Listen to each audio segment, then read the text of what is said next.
Hi ಎಲ್ರಿಗೂ ನಮಸ್ಕಾರ. ನೀವು ನೋಡ್ತಾ ಇದ್ದೀರಾ Satish Kannada tech YouTube channel. ಎಲ್ರಿಗೂ ಇವತ್ತಿನ ಒಂದು ಟೆಕ್ ನ್ಯೂಸ್ಗೆ ಸ್ವಾಗತ.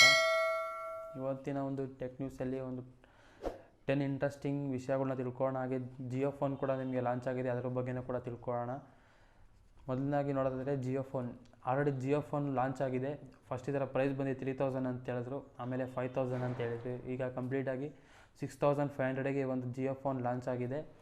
ಇದನ್ನು ನೀವು EMIಲಿ ಕೂಡ ತೊಗೊಬೋದು. 2000 ಡೌನ್ ಪೇಮೆಂಟ್ ಮಾಡಿ ನಿಮಗೆ EMIಲಿ ಕೂಡ ಈ ಒಂದು ಫೋನ್ ಕೊಡ್ತಾ ಇದ್ದಾರೆ. ಆದರೆ ನೀವು ಡೌನ್ ಪೇಮೆಂಟ್ ಮಾಡಿ EMIಲಿ ತೊಗೊಳೋಕ್ಕಿಂತ ಮುಂಚೆ ಯೋಚನೆ ಮಾಡಿ ತೊಗೊಳ್ಳಿ. ಯಾಕೆಂದರೆ ನೀವೇನಾದರೂ 1 ಮಂತ್ 2 ಮಂತ್ ಮಿಸ್ ಮಾಡಿದ್ರೆ ಈ ಒಂದು ಫೋನಲ್ಲಿ ಸರ್ಟೆನ್ ಆ್ಯಪ್ಸ್ನ ಬ್ಲಾಕ್ ಮಾಡ್ತಾರೆ. EMI ಕಟ್ಟೋವರೆಗೂ ಅದನ್ನು ಅನ್ಬ್ಲಾಕ್ ಮಾಡೋದಿಲ್ಲ ಅಂತಲೇ ಹೇಳ್ಬೋದು. ಇನ್ನು ಎರಡನೇದಾಗಿ ನೋಡೋದಾದರೆ ವಾಟ್ಸಪ್ ಕಡೆಯಿಂದ, ವಾಟ್ಸಪ್ಪಲ್ಲಿ ನಿಮಗೆ ಡಿಲೀಟ್ ಫಾರ್ ಎವ್ರಿ ಒಂದು ಮೆಸೇಜ್ ಗೊತ್ತೇ ಇದೆ. ಈ ಒಂದು ಮೆಸೇಜ್ ನಿಮಗೆ ಮುಂಚೆ ಇದ್ದಿದ್ದು 1 hour 8 minutesಲ್ಲಿ ಈ ಒಂದು ಮೆಸೇಜ್ನ ನೀವು ಡಿಲೀಟ್ ಮಾಡ್ಬೋದಿತ್ತು. ಆದರೆ ಈಗ ಅಪ್ಡೇಟ್ ಪ್ರಕಾರ ನೀವು 24 hours ಒಳಗಡೆ ಈ ಒಂದು ಮೆಸೇಜ್ನ ಡಿಲೀಟ್ ಫಾರ್ ಎವ್ರಿ ಒನ್ ಕೊಡ್ಬೋದು. ಏನಾದರೂ ಇನ್ ಕೇಸ್ ನೀವು ಯಾರಿಗೆ ಮೆಸೇಜ್ ಕಳಿಸಿದ್ದೀರಾ ಆ ಒಂದು ಮೆಸೇಜ್ ಅವ್ರು ಓದಿಲ್ಲ ಅಂದರೆ ಮಾತ್ರ ಈ ಒಂದು ಮೆಸೇಜ್ನ ನೀವು ಡಿಲೀಟ್ ಮಾಡೋಕ್ಕಾಗುತ್ತೆ. ಎರಡನೇದಾಗಿ ನೋಡೋದಾದರೆ ವಿವೋ V23 ಫೋನ್ ಕೂಡ ಲಾಂಚ್ ಆಗ್ತಿದೆ. Helio A22 ಒಂದು ಪವರ್ಫುಲ್ ಪ್ರೊಸೆಸರಲ್ಲಿ ಈ ಒಂದು ಫೋನ್ ಲಾಂಚ್ ಆಗ್ತಿದೆ. ಗೇಮಿಂಗ್ಗೆ ಮತ್ತು ಒಂದು ಒಳ್ಳೆ ಕ್ಯಾಮ್ರಾನು ಕೂಡ, ವಿವೋದಲ್ಲಿ ಕ್ಯಾಮ್ರಾ ಬಗ್ಗೆ ಮಾತಾಡೋಂಗಿಲ್ಲ, ನಿಮಗೂ ಗೊತ್ತಿರುತ್ತೆ.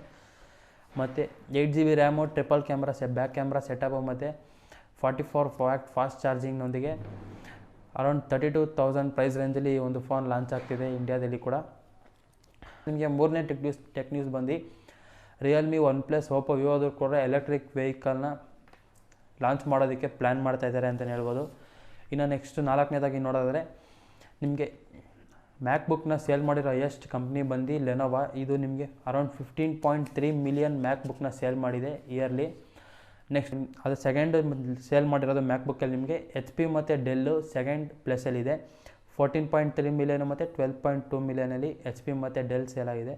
ಆ್ಯಪಲ್ ಬಂದು ನಿಮಗೆ 6.5 million ಮ್ಯಾಕ್ಬುಕ್ನ ಸೇಲ್ ಮಾಡಿದೆ ಅಂತಲೇ ಹೇಳ್ಬೋದು. ಐದನೇ ನ್ಯೂಸ್ ಬಂದು ನಿಮಗೆ ನೋಕಿಯಾದವರು ಕೂಡ T20 ಆ್ಯಂಡ್ರಾಯ್ಡ್ ಟ್ಯಾಬ್ನ ಲಾಂಚ್ ಮಾಡ್ತಾ ಇರೋದು 3 ವೇರಿಯಂಟಲ್ಲಿ, ಮತ್ತು 3 ಪ್ರೈಸ್ ಕೂಡ 3 ವೇರಿಯಂಟಿಗೆ ಆಗುತ್ತೆ. ಒಂದು ಪ್ರೈಸ್ ಬಂದು ನಿಮಗೆ 15,000 ಆಗುತ್ತೆ, ಇನ್ನೊಂದು ವೇರಿಯಂಟಲ್ಲಿ ನಿಮಗೆ 16,000 ಆಗುತ್ತೆ, ಇನ್ನೊಂದು ಲಾಸ್ಟ್ ಪ್ರೈಸ್ ಬಂದು ನಿಮಗೆ 18,000 ಆಗುತ್ತೆ. ಮತ್ತು ನಿಮಗೆ ಆರನೇ ಟೆಕ್ ನ್ಯೂಸ್ ಬಂದು ಫೇಸ್ಬುಕ್ ಕಡೆಯಿಂದ.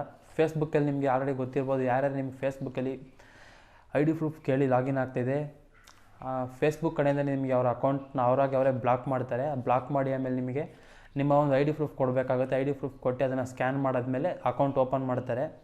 ನೆಕ್ಸ್ಟ್ ಏಳನೇ ನ್ಯೂಸ್ ಬಂದು ಯೂಟ್ಯೂಬಲ್ಲಿ ನಿಮ್ಗೆ ಗೊತ್ತೇ ಇರ್ಬೋದು, ಆಲ್ಮೋಸ್ಟ್ ಪ್ರತಿ ಮಿನಿಟಲ್ಲಿ 500 hours ಆಫ್ ವೀಡಿಯೋಸು ಅಪ್ಲೋಡ್ ಆಗ್ತಾಯಿದೆ. ಯೂಟ್ಯೂಬ್ ಕಂಟೆಂಟ್ ಕ್ರಿಯೇಟರ್ಸ್ ಅಪ್ಲೋಡ್ ಮಾಡ್ತಾ ಇರೋದು 1 ನಿಮಿಷಕ್ಕೆ 500 hours ಆಫ್ ಕಂಟೆಂಟ್ಗಳು ಯೂಟ್ಯೂಬಿಗೆ ಅಪ್ಲೋಡ್ ಆಗ್ತಾಯಿದೆ. ಅಷ್ಟು ಅವರ್ಸ್ ವೀಡಿಯೋ ಯೂಟ್ಯೂಬಲ್ಲಿ ಅಪ್ಲೋಡ್ ಆಗ್ತಿದೆ ಅಂತಲೇ ಹೇಳ್ಬೋದು. ಇನ್ನು ಎಂಟನೇದಾಗಿ ನೋಡೋದಾದರೆ ಫೋನ್ಪೇ ಕಡೆಯಿಂದ. ಎಲ್ಲರೂ ಕೂಡ ಫೋನ್ಪೇ ಯೂಸ್ ಮಾಡ್ತಾನೆ ಇರ್ತೀರ, ಫೋನ್ಪೇ ಯೂಸ್ ಮಾಡಿ ರೀಚಾರ್ಜ್ ಕೂಡ ಮಾಡ್ತಾ ಇರ್ತೀರ. ಆದರೆ ಈ ಒಂದು ಹೊಸ ಅಪ್ಡೇಟ್ ಏನಂದರೆ, ನೀವು 50 ರೂಪಾಯಿ ಮೇಲೆ ರೀಚಾರ್ಜ್ ಮಾಡಿದಾಗ ಅದನ್ನು 50 ರೂಪಾಯಿ ಮೇಲೆ ಮಾಡಿದ್ರೆ 1 ರೂಪಾಯಿ ಕಟ್ ಆಗುತ್ತೆ. ನೀವು ಎಷ್ಟು ಅಮೌಂಟ್ ಕಟ್ ಮಾಡ್ತೀರೋ ಅದಕ್ಕೆ ಅಂತ ಅದರಲ್ಲಿ ಸ್ವಲ್ಪ ಅಮೌಂಟ್ನ ಟ್ಯಾಕ್ಸ್ ಹಾಕಿ ಇವರು ಫೋನ್ಪೇದವರು ಕಟ್ ಮಾಡ್ತಾ ಇದ್ದಾರೆ. ಇನ್ನು ನೆಕ್ಸ್ಟು ಮತ್ತು ಲಾಸ್ಟ್ನ ನ್ಯೂಸ್ ನೋಡೋದಾದರೆ ಕಾರ್ಬನ್. ನಿಮ್ಗೆಲ್ಲರಿಗೂ ಗೊತ್ತೇ ಇರ್ಬೋದು, ಕಾರ್ಬನ್ ಫೋನ್ ಲಾಂಚ್ ಆಗ್ತಾಯಿತ್ತು, ಮುಂಚೆ ಬರ್ತಾಯಿತ್ತು, ಇದ್ರೆ ಈಗ ಬರ್ತಾ ಇರಲಿಲ್ಲ. ಆದರೆ ಈಗ ಕಾರ್ಬನ್ ಅವರು ಫೋನ್ನ ಬಿಟ್ಟು ಸ್ಮಾರ್ಟ್ TV ಕಡೆ ಹೋಗಿದ್ದಾರೆ. ಅರೌಂಡ್ 8,000ಇಂದ ಸ್ಮಾರ್ಟ್ TVನ ಸ್ಟಾರ್ಟ್ ಮಾಡಿದ್ದಾರೆ ಲಾಂಚ್ ಮಾಡೋದಕ್ಕೆ ಇಂಡಿಯಾದಲ್ಲಿ. ಕಮ್ಮಿ ಪ್ರೈಸಲ್ಲಿ ಒಂದು ಒಳ್ಳೆ ಸ್ಮಾರ್ಟ್ TVನ ಲಾಂಚ್ ಮಾಡ್ತಾಯಿದ್ದಾರೆ ಕಾರ್ಬನ್ ಅವರು ಅಂತಲೇ ಹೇಳ್ಬೋದು. ಹಾಗಾಗಿ ಕಾರ್ಬನ್ ಅವರು ಕೂಡ ಸ್ಮಾರ್ಟ್ TV ಮಾರ್ಕೆಟಿಗೆ ಎಂಟ್ರಿ ಆಗಿದ್ದಾರೆ ಅಂತಲೇ ಹೇಳ್ಬೋದು.